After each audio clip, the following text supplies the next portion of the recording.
şairim. Bu dünyanın əzəlindən belədir.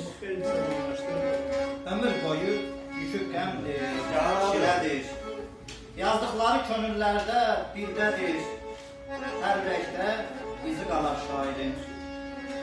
Əməli ilə həqiqətə yol bulan, sirətində yalan olmaz heç zaman. İmanında doğru olan, düz olan, düzü yaşar, düzü qalar şairin. Hər gözəlin fitnəsindən aldanar. Hər gözəlin fitnəsindən aldanar, həsrətindən əzabına qatlanar. Hər gözəlin fərağı ilə odlanar. Yanıb, yanıb, közü qalar şairin. Söz bağında alaq olan çoxalıb. Sözü sözə calaq olan çoxalıb. Fikirləri talaq olan çoxalıb. Minindən yüzü qalar şairin. Ay Səd müəllim, hər minindən yüzü qalar şairin. Təşəkkürlər, sağ olun.